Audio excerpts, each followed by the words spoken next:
Gujarat is a place where Mahatma Ji, Gandhi Ji, where he started a great movement when he came from South Africa.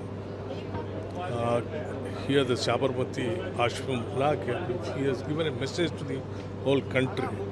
The Satyagraha and the independence for this country is the only solution for all the problems. So the Congress party still, even till today, also believes in Gandhian ideology and Gandhian principles, and not only the Gram Swaraj is also our ultimate motto. Today, unfortunately, the Swaraj which we brought by the Indian National Congress is at a serious stake, where the BJP government is not believing in democracy.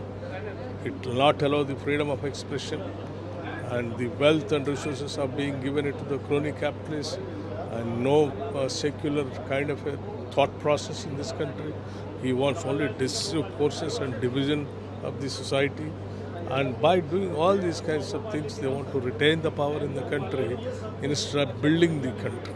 So whereas the Congress Party, Indian National Congress Party, under the leadership of Mallikarjun Kharge ji and Rahul Gandhi ji today is given a call all of the country, by doing a Bharat Jodo Yatra. He has given a message to the people, the wealth and resources of this country have to be with the country and to the people of this country only, not to be given it to the crony capitalists.